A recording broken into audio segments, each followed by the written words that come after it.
University of South Florida, and director of the Fetal Therapy Center at Tampa General Hospital, University of South Florida. Joining me today is Dr. Ramin Schmeit, director of the Fetal Therapy Center at the University of Southern California, and Dr. Eftihia Contopoulos, assistant professor and fetal surgeon at the University of South Florida. So the question is, why conduct a randomized clinical trial on selective intrauterine growth restriction in monochorionic twins, which, by the way, we will refer to as IUGR from here on? Well, as you can see, IUGR occurs in approximately 10% of monochorionic twins. This incidence is similar to that of twin-twin transfusion syndrome.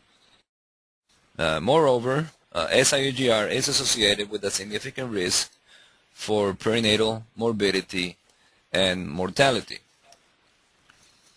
Current management of IUGR involves either expectant management, termination of pregnancy, or selective feticide via umbilical cord occlusion. Why then should we consider an alternative treatment? Well, on the one hand, because we've developed a surgical technique that can transform a monochorionic placenta into a functional dichorionic placenta, thereby separating entirely and effectively the circulation between two monochorionic twins. Second, because such surgery would potentially avert the adverse outcomes associated with expectant management, and obviously would represent an alternative to more radical options like termination of pregnancy or selective feticide.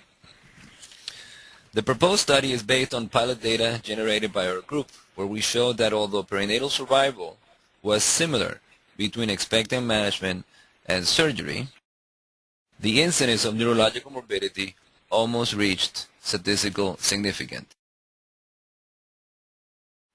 The purpose of this webinar is to present and discuss with you the rationale and logistics of the randomized clinical trial comparing expectant management versus laser therapy in pregnancies affected by selective intrauterine growth restriction.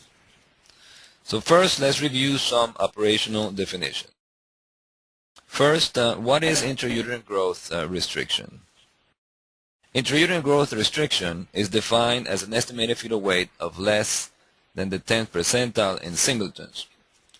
A similar definition, in fact, should be used in twins.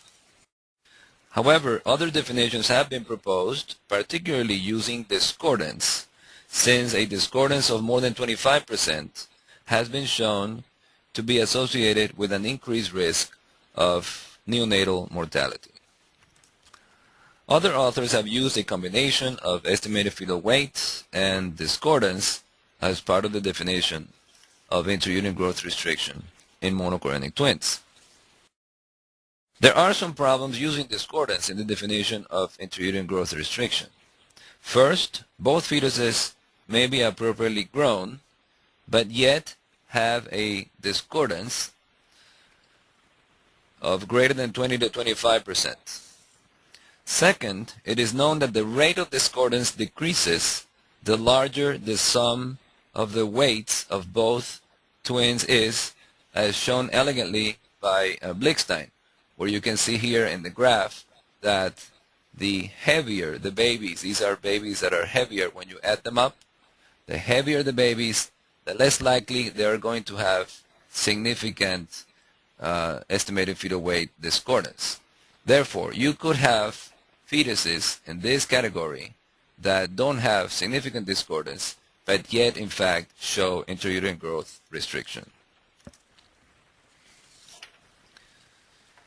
This fact was also shown by O'Brien et al., where growth restriction was only present in 50% of patients that had a greater than a 20% discordance in estimated fetal weight. In our own data, approximately 2/3 of patients with selective intrauterine growth restriction and twin-twin transfusion syndrome had a greater than 25% discordance. Therefore, intrauterine growth restriction in twins should use the same criterion as that in singletons, namely an estimated fetal weight of less than the 10th percentile. Most nomograms in current ultrasound machines and tables do not provide an estimate of percentile growth below 22 weeks. The data from Hadlock et al. Provides such information and is the one we currently use below 24 weeks. And what we do is we use this column right here to define an estimated fetal weight of less than the 10th percentile between 16 and 24 weeks.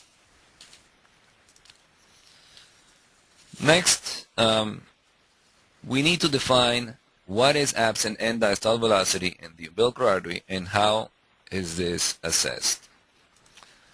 We know that intrauterine growth restriction can be classified according to the Doppler studies of the umbilical artery. Patients may have diastolic flow or absent diastolic flow. Absent diastolic flow, in turn, may be either intermittent or persistent.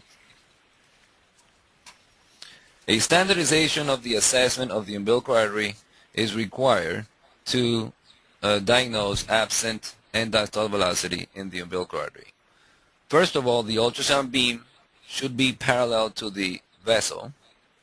Second, the wall motion filter should be at 100 megahertz or less, and the sweep speed should be changed from 2 to 7 seconds, particularly to define intermittent absent end-diastolic velocity.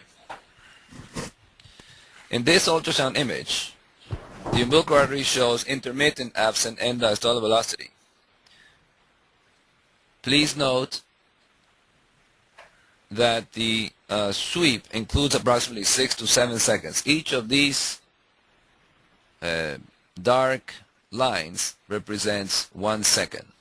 So you can see that at times there is absent end-diastolic velocity and at times there is diastolic velocity present. You will not be able to make this diagnosis if you were to have a small sample size with a very high sweep speed that would only encompass, say, these 3 cycles.